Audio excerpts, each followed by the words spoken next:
Hola amigos del colectivo Es con Argumentos. Hoy nos encontramos con María Fernanda Carrascal o Mafe Carrascal. Ella es profesional en Relaciones Internacionales de la Universidad del Rosario y activista política, para hablar de temas de la actualidad de nuestro país. Bienvenidos.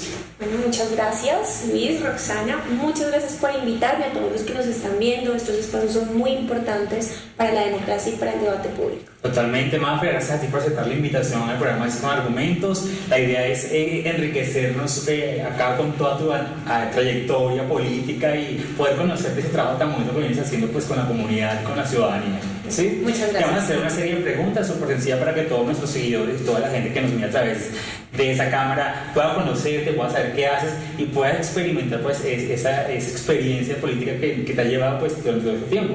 ¿Sí? Sí. ¿Listo? Bueno, Mafe, entonces básicamente te vamos a hacer una serie de preguntas para que todos nuestros seguidores que te están viendo en este momento te conozcan, hagamos una dinámica súper chévere y podamos conocer y que todos vean pues lo que haces a través de esa actividad que vienes desarrollando. ¿Listo? Listo, no me van a corchar entonces. No, claro que no, Mafe. Entonces, cuéntanos inicialmente cómo se dio el nacimiento del colectivo El País Primero, que busca básicamente pues como la participación de la ciudadanía en esa etapa del posconflicto, ¿no?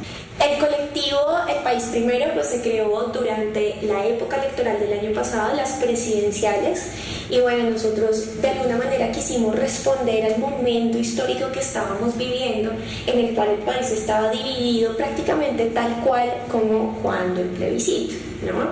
Literalmente las fuerzas políticas se dividieron en dos y nosotros queríamos entregarle a la ciudadanía del país de alguna manera un mensaje de aliento y que presionara desde esa ciudadanía para que candidatos como Humberto de la Calle, Sergio Fajardo y Gustavo Petro pues se unieran y lograran de una manera programática, de alguna manera sobre la base de las ideas, juntarse y tener una sola candidatura. Pues evidentemente no fue posible. Lo que les estábamos pidiendo es uno de los colores de la bandera, les entregamos una franja a cada uno de ellos, amarillo a Fajardo, azul a Petro y a De la Calle le entregamos la roja, y esto pues generó mucha expectativa, mucha emoción entre la gente de adentro y fuera del país, y pues logramos con esto hacer mucha presión mediática, salir a las calles, hacer diferentes actividades para conquistar a la gente y decirle a la gente que era posible tener una alternativa, que era posible vencer a los mismos de siempre, a la política tradicional, y que esto solo lo lograríamos juntándonos en medio de esa diferencia. Totalmente de acuerdo. Y podemos vivir en una etapa, como tú decías, histórica, en la que el país está realmente polarizado pues, en dos sectores que se vivió y se sintió. Realmente, pues lo que tú nos cuentas se sintió realmente. Así es. Conocemos los resultados pues el año pasado, inicialmente, pero pues esa labor es lo que nos lleva a tenerte hoy acá, porque nos parece impresionante lo que han venido desarrollando. Bueno, muchas gracias. Eso es muy interesante también porque algunos dicen que perdimos y yo la verdad creo que todo lo contrario. Lo que hemos demostrado en los sectores alternativos es que hay una experiencia acumulada, que hay muchos años de lucha, que hay muchas personas, de verdad muchas personas que han muerto, que han puesto su vida al servicio de estas causas, de un país más igualitario, más justo, más equitativo, y que han luchado desde muchos sectores alternativos y que nos llevan a tener una votación primero a la presidencial de más de 8 millones de votos, que fue muy, pero muy significativa, porque nosotros como sectores alternativos habíamos tenido, si mucho, 3 millones de votos a una presidencia, lo cual habla mucho de lo que hemos avanzado. Y luego viene la consulta anticorrupción, que sí, también pues fue impresionante. Todos creíamos que eso no iba a sacar más de 1 millón de votos, no iba a llegar, y de hecho no llegamos por muy poquito y fueron 11.400.000 votos, que oigan, o sea, algo está mal en este país, algo está mal planteado, porque cómo es posible que una consulta con tantos votos no pase, pero si tengamos presidente con menos de esos votos, ¿no? Entonces algo está mal, y claramente el sistema está planteado para que las consultas populares, para que todo lo que los mecanismos de participación sean una ficción en esta democracia, y eso es algo que tenemos que evaluar, que tenemos que reflexionar y que definitivamente nosotros estamos llamados a cambiar. Bueno, hablando del tema de la polarización de Colombia, que es tan marcada entre derecha e izquierda, Yo quisiera preguntarte qué dificultades has tenido que superar en el tema del activismo político que vienes desarrollando. Claro, Roxana, yo creo que es muy importante hablar de qué significa la polarización antes, porque creo que esta es una palabra que la han utilizado y nos han manipulado a través de la, digamos, de alguna manera de negativizar lo importante que es en una democracia tener diferentes versiones, diferentes posiciones ideológicas, etcétera, ¿no? Entonces creo que nos han manipulado de una manera tal para decir todos son lo mismo, todos los de allá son lo mismo y todos los de allá son lo mismo, y yo no creo eso. Yo creo que hay muchas variantes, hay muchos tonos, no solamente es blanco o negro, sino hay una escala en cada uno de los sectores, en la derecha, en la izquierda. Nosotros tenemos muchísima variedad de pensamientos, de ideas, etcétera. Entonces creo que eso es muy importante como primera medida. La polarización en sí no es negativa. En este país estábamos acostumbrados a que los mismos nos gobernaban bajo las mismas ideas, bajo los mismos preceptos, y justamente surgió una alternativa. Eso somos muchos sectores y muchos movimientos que entre nosotros mismos somos súper diversos. Pero eso es lo rico de la democracia, ¿no? Exacto. De cómo pues hay diferentes tipos de opiniones, hay diferentes factores. Exacto, es ahí donde yo digo, esto no es negativo, todo lo contrario. Por fin hay alguien que separa, hay unos sectores que separan ante los poderes que siempre nos han dominado, ¿sí? Que han manipulado y que han manejado este país a su antojo, financiados por los grandes grupos económicos, y ya hay quienes se paran y dicen esto no puede seguir así. Ahora, entre nosotros mismos, como les dije, también hay tanta diversidad, que es lo que nosotros desde el país primero justamente buscamos, y es que hay cosas que nos unen en medio de esa diversidad, y esas cosas que nos unen y esos objetivos que nos unen son lo más importante, y por lo cual nosotros debemos juntarnos y debemos luchar por eso, ¿sí? Ahora, el cómo y las diferencias que tenemos las podemos tramitar dialogando y llegando a acuerdos.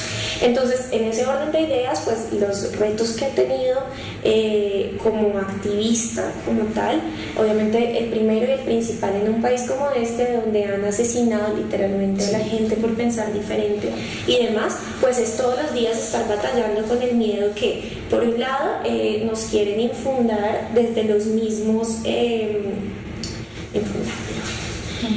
que nos quieren como transmitir desde los mismos escenarios de poder, desde los grupos económicos y demás, porque hay muchas maneras de hacerlo, ¿no? Desde los medios digitales, desde diferentes cosas. Y lo otro, pues es la gente que pues naturalmente también tiene un miedo. Entonces, con campañas que yo he promovido, como la del No al Grupo Aval, mucha gente me dice, pero no te da miedo meterte, o lo del fiscal, no te da miedo con esta persona, no te da miedo con este grupo económico, no te da miedo, y todo el tiempo hablamos del miedo y vivimos entre el miedo y la esperanza. Y yo creo que eso es algo que como activista no me puedo permitir bajo ninguna circunstancia, y la verdad, no sé si soy irresponsable, no sé qué, la verdad, pero yo prefiero no pensar en eso porque me lleno de miedo y me paralizo. El miedo paraliza y no te permite actuar y no te permite hacer cosas, y los activistas no nos podemos dar ese lujo, porque los activistas se supone somos quienes debemos inspirar para que la ciudadanía ejerza sus derechos, conozca sus derechos. Entonces pues no nos podemos sentir ese, y no nos podemos dar ese lujo bajo ninguna circunstancia. Ahora bien, tener o lograr cohesionar equipos es un reto bien complicado cuando tú no tienes los recursos. Cuando vienes de la ciudadanía, yo soy clase media, no tengo un financiador detrás, pues un grupo económico, un gran poder, ni mi familia, ni por el estilo, y no tener los recursos económicos y de alguna manera sacar de donde no hay, cada uno poner de aquí, de allá, buscar donaciones, un lado, el otro, pues es algo que te pone en una posición de desventaja frente a la política tradicional, pero que también puede ser una oportunidad para ser más creativos, una oportunidad para realmente encontrar gente que sí cree cuando no hay los recursos y estás en una situación de eso, de andar como creando todo el tiempo. Pues es gente que está ahí porque realmente lo quiere y quiere trabajar por el país. Cree y quiere trabajar y confía en ti, y tú puedes confiar en eso, en ellos, y crear equipos así es a veces muy retador, es muy difícil, no siempre con los que inicias es con los que continúas y ustedes lo deben saber también en cada uno de los procesos. Unos van desertando, otros no, también la necesidad de unos, del otro. La gente tiene que trabajar claramente, prioridades de formación, pero sabes que cuando logras cohesionar un equipo están ahí porque en verdad es de corazón y eso es lo más bonito. Sí, lo más gratificante, supongo. Claro, y no creas, para mí lo más gratificante, por un lado es eso, pues es lo más cercano a mí, pero por el otro es lograr llegar a personas que antes no estaban interesadas por la política, lograr inspirar personas para que sepan que es posible incidir, que es posible hacer política, que es posible ir por encima de todas las barreras democráticas que el sistema político, el sistema electoral te pone para que no puedas ejercer tus derechos. Es posible, pero solo en la medida que nos unimos, que formamos redes de apoyo, que los ciudadanos creemos en nuestras capacidades, que le apostamos a las capacidades y reconocemos al otro. Eso es lo fundamental. Y vos abriéndole camino a las nuevas generaciones. Eso es lo más importante, ¿sabes? Qué bonito eso que dices, Roxana, porque siempre que pienso en cómo hacer política no tradicional, en política de una manera diferente, pienso que lo más importante que debemos hacer es primero trabajar en equipo, es decir, tiene que ser un liderazgo colectivo, pero lo más importante también es que tú le debes abrir espacios y caminos a personas que están detrás, queriendo también participar, y digo, no detrás de ti, sino generacionalmente hablando, sí, y que deben ser mejores que tú, y tú tienes que llenar los caminos para que ellos sean mejores que tú. Y pueda haber un relevo en todo este trabajo, tanto en el activismo de calle ciudadano como en los escenarios electorales a los que sí o sí nosotros como activistas tenemos que mirar. No digo que todos, no todos estamos en la sociedad para hacer lo mismo, en los equipos tampoco, ¿sí? Hay unos que ponen la cara, hay otros que están detrás haciendo la labor a veces más importante, que es llenar de contenido los discursos, de llenar de la logística de las cosas que uno hace, cuando pones en escena, porque eso es lo que hacemos los activistas, hacemos también performance y ponemos en escena muchas cosas para llamar la atención de la gente, para poner sobre la mesa los debates y las digamos, las ideas más importantes, la agenda. Entonces, esa gente es muy importante para la creación de los equipos. Y eso es fundamental que logremos llegar a esos escenarios también electorales, que haya quienes quieran y puedan, y la única manera de que puedan es que haya ciudadanos que crean que es posible. Y en un escenario político ocurren las cosas. Exactamente. En un escenario político, digamos que todos son escenarios políticos, pero digamos como que este escenario electoral te pone, y las corporaciones te ponen en una posición de alguna manera muy privilegiada, pero que esa posición privilegiada tiene que saberse usar, y saberse usar al servicio de la gente que por mil y por una razón en este país no puede acceder a esos cargos. Y como tú decías, hay que abrirles espacio para que lo puedan hacer.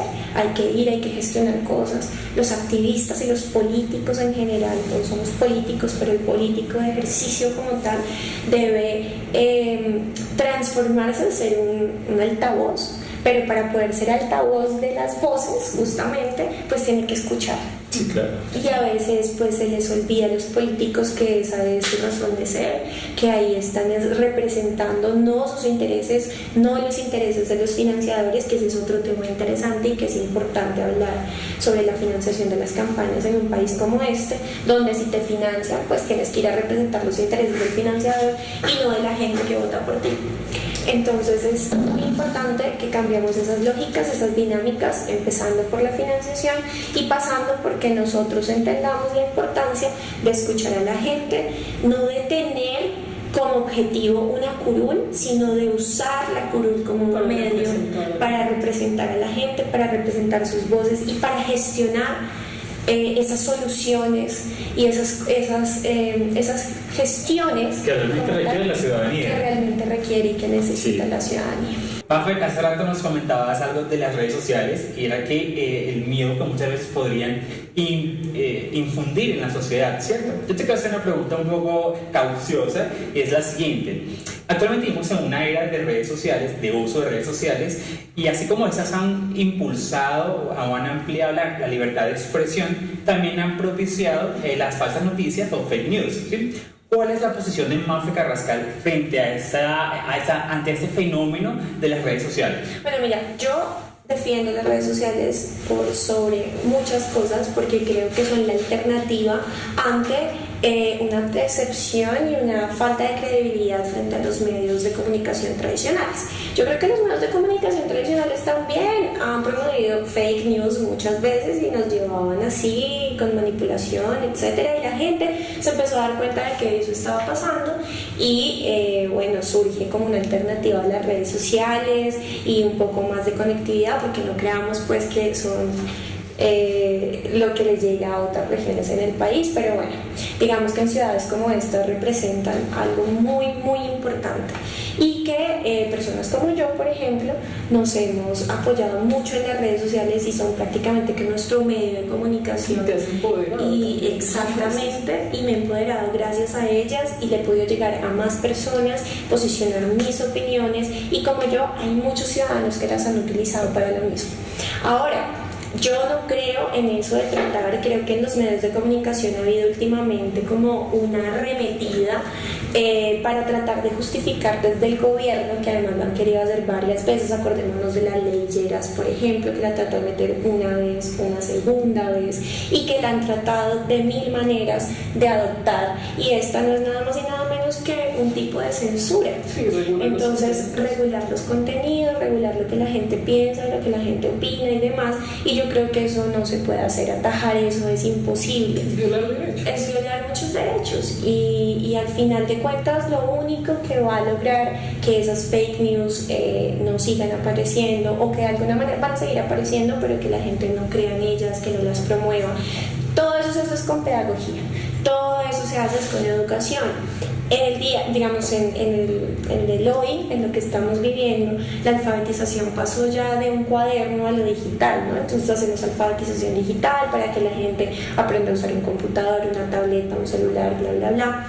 Pero la alfabetización así meramente se queda, es de alguna manera insulsa, ¿sí? Se queda en algo muy elemental. Tú puedes utilizar la red social, pero si no sabes comparar fuentes, por ejemplo, si no sabes para qué las puedes utilizar de una manera pues que no sea solamente para hablar con tus amigas, medir el impacto, utilizarlas para, por ejemplo, promover emprendimientos, para promover noticias no falsas, claramente. Entonces, la alfabetización y la pedagogía debe estar dirigida por un lado a el buen uso de las redes sociales sin coartar la opinión y los contenidos, ¿sí? El uso responsable, y por otro lado yo creo que las redes sociales son el reflejo de lo que somos como sociedad, y lo que somos como sociedad somos, puede sonar un poco fuerte y demás, pero somos una sociedad muy enferma.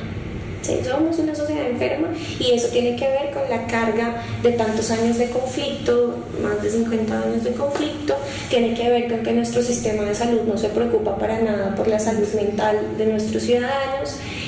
No tenemos salud mental, la atención pues preventiva deberíamos tenerla desde niños, y seguramente no tendríamos tantos casos de riñas, de violencia intrafamiliar, y bueno, y así hay mucha gente que no está siendo atendida.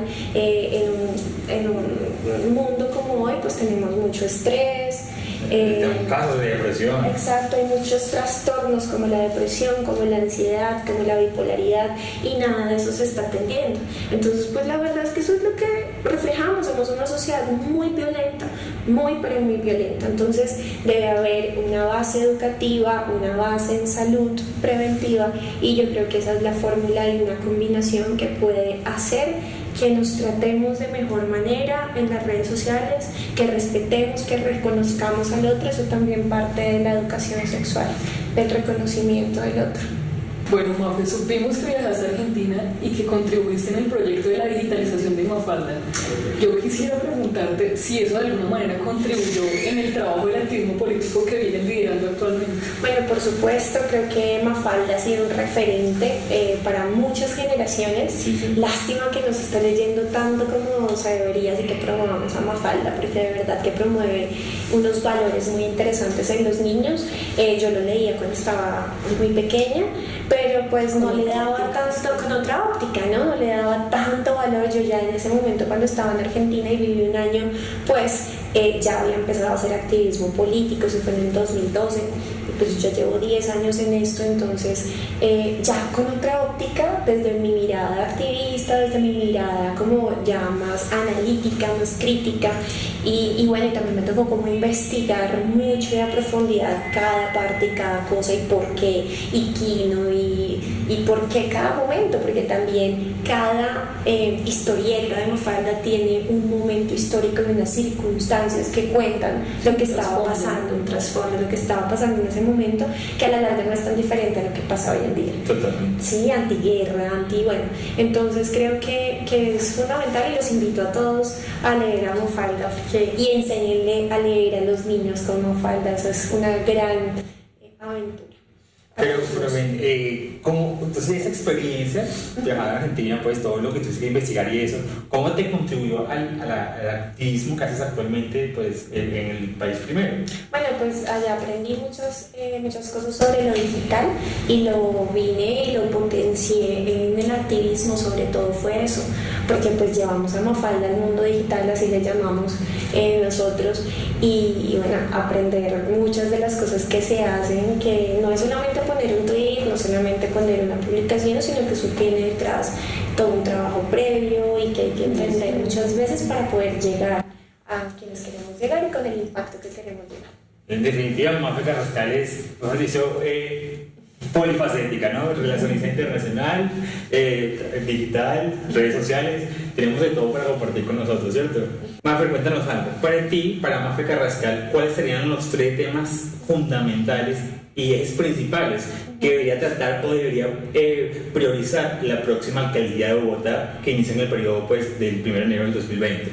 Bueno, hay tantos temas, pero en definitiva creo que movilidad es uno muy importante, es fundamental, y hay unos proyectos que son pues claves, por ejemplo el Transmilenio por la carrera séptima, las troncales que la administración de Enrique Peñalosa dejó pues ya listas para hacer, y que pues el metro tal cual como él la tiene planteado pues vendría a alimentar esas troncales y no al revés, que ese es un debate que nos tenemos que dar para por fin saber cuál va a ser ese metro que va a tener Bogotá. Ese es una movilidad fundamental, que no son solo esos 2 proyectos, son muchos más. El otro tema que es muy importante y que no queda también va ligado al de movilidad es el de residuos. ¿Y por qué digo que va ligado a movilidad? Porque tiene que ver también con ciudad-región. Si no tenemos en cuenta los municipios aledaños a Bogotá, digamos lo que sería la sabana de Bogotá, en esos 2 temas y en otros más, pues digamos que no hay desarrollo posible para nuestra ciudad. Y cuando hablo de residuos sólidos, hablo de la necesidad de que Bogotá tenga una planta de tratamiento, de gestión de residuos, de separación de residuos y de reutilización de residuos. Básicamente, para resumirles, Bogotá está perdiendo plata. ¿Sí? Ahí podríamos estar haciendo compost para la zona rural de Bogotá, que además esto no lo sabe mucha gente, pero Bogotá, más del 70% de Bogotá es rural, no es urbano, Y eso está olvidado. Y el agua y los alimentos y una cantidad de cosas que tenemos en esa reserva rural pues está completamente olvidada por nosotros, y todo esto va ligado. Y como en tercera medida, el tema de seguridad es importante. Pero ahora, ¿cómo abordamos el tema de seguridad desde lo social?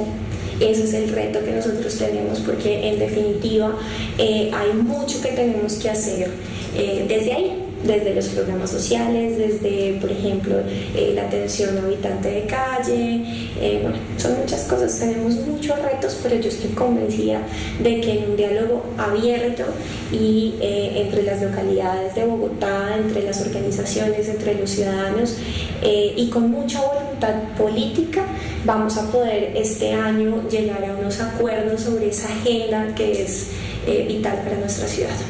Para el nuevo periodo de alcaldía, ¿no? Para el nuevo periodo de alcaldía, y necesitamos también, evidentemente, que tanto las juntas administradoras locales como el Consejo de Bogotá pues se renueven, tengan gente que pueda aportar a la administración, gente con pensamiento joven sobre todo, y con prácticas jóvenes, analíticas, críticas y bien rodeadas, que eso es fundamental, porque la voluntad política puede estar, pero si no tenemos personas que sepan de los temas de Bogotá, que puedan aportar también desde lo técnico, pues y se va a ver coja la gestión. Vocación ciudadana, eso es fundamental. Vocación por cambiar, por gestionar, por transformar y por, como les decía antes, ser la voz de aquellos a los que este sistema político, este sistema electoral, estas clases políticas tradicionales han querido marginar para poder llevar a cabo pues los intereses propios y los de sus amigos. Bueno, es claro que los jóvenes ahorita se están convirtiendo en actores propositivos y deliberativos de las políticas públicas del país, influyendo y opinando de temas tan importantes como son la educación y la lucha contra la corrupción. Teniendo en cuenta todo este contexto, ¿cuál sería la hoja de ruta que tú consideras pertinente para cosechar y para seguir este tipo de transformaciones sociales que se están tomando tanta fuerza en Colombia?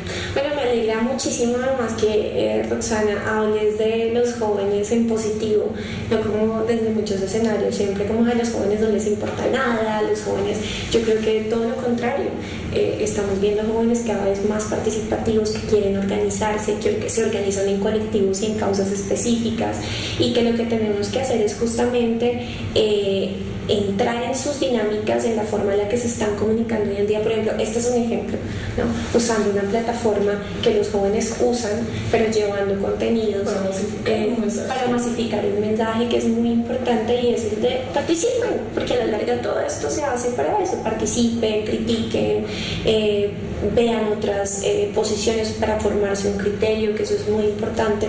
Entonces la hoja de ruta creo que básicamente es entrar en sus dinámicas de comunicación. La primera, esa es una manera también, de alguna manera, de conquistarlos con mensajes, con una manera de comunicar diferente. La segunda es invitándolos a, ya sea que ellos conformen sus propios grupos o hagan parte de grupos como CEPI, como El País Primero, como una cantidad de grupos que están ya haciendo una labor y que podrían estar ahí, digamos, aportando desde lo que saben, aprendiendo, porque todos los días se aprende a hacer equipos, como ya hemos hablado en algún momento, es de las cosas más retadoras que existen, pero que son también de lo más gratificante que hay para crecer. Entonces, ese es como el consejo. Las redes de apoyo son lo más importantes. Empezar a ver el liderazgo no como algo que compite, no como los liderazgos que compiten, sino como los liderazgos que se complementan. Una red de apoyo donde CEPI hace alianzas con El País Primero y nos juntamos y sacamos cosas adelante, y no como quienes compiten para ver quién está por encima del otro, porque eso ha sido, creo que, una de las cosas que ha sido nuestro mayor fracaso durante mucho tiempo: no saber cómo complementarnos y más bien tratar de borrar al otro en vez de ver cómo contribuimos. No, que lo que tú decías es súper importante, porque le deja la puerta abierta a esos jóvenes que realmente tienen una opinión, quieren hacerla conocer y no tienen cómo hacerlo o no saben cómo hacerlo. Entonces, brindar esas herramientas, brindar pues todo ese ambiente para que se atrevan a hacerlo. Porque pues actualmente la juventud está moviendo muchas masas. Así es. Entonces, y es que se puede, y lo hemos demostrado, y no solamente lo hemos demostrado nosotros desde El País Primero, ustedes desde CEPI, es con argumentos, también es otro, pero lo hemos demostrado muchas personas de esta generación, hemos demostrado que organizándonos, que creyendo en nosotros, que reconociendo los procesos de los otros, y asimismo cuando tú reconoces al otro, pues es mucho más fácil sentarte, dialogar, llegar a acuerdos y trabajar juntos. Entonces, empujando causas, que eso es lo más importante, y eso es a lo que nosotros nos dedicamos. Como tú dices, pensando en lo que nos une y no lo que nos separa. Exactamente, y al final lo que nos une son las causas, son los propósitos, y las maneras las podemos tramitar, las diferencias después las vamos tramitando, pero lo más importante es que tengamos unos valores y unos objetivos en común. Mucha voluntad. Sí que falta muchas veces, pero mientras estemos enfocados en que se pueden hacer las cosas, las conseguimos. Bueno, entonces, Mafer, muchísimas gracias por esa espectacular entrevista. Ha sido súper enriquecedor.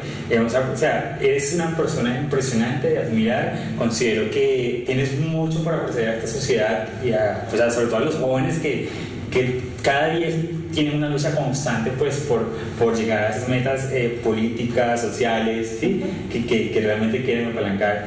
Roxana, ¿no quieres decirle algo más? Luis, muchas gracias. No puedo decir nada más sino gracias. No, yo complacida por todo lo que tienes que aportar y porque en serio le estás dando la oportunidad a esta generación de tener un representante como tú, esas voces que no tienen como la oportunidad, como decía Febres, de sentirse como representadas. Ese tema histórico de lucha de clases y todo eso se ve ahorita como influenciado por el tema tuyo, de esas iniciativas, de esos colectivos. Todo eso es maravilloso. Estoy muy agradecida porque nos hayas dado esta entrevista. Gracias. No, muchas gracias a ustedes por la oportunidad de estar acá y les digo, más allá de representar, quisiera poder hacer equipo con mucha gente que quiera sentir que sus ideas se pueden gestionar, que pueden ser posibles, que podemos transformar. Yo creo que las grandes transformaciones las hacemos de a poco y en nuestros entornos, y poco a poco eso va permeando y vamos haciendo que esto de verdad cambie. Entonces, gracias, de verdad. Gracias. Bueno, y ustedes ya saben, no olviden suscribirse al enlace que pues la campanita que está abajo de este video, seguirnos en nuestras redes sociales, en Twitter como @cepi, en Instagram como cepi internacional con una sola i, y en Facebook como cepi. Hasta una nueva edición de Es con Argumento. Chao. Y yo como Mafe Carrascal. Gracias.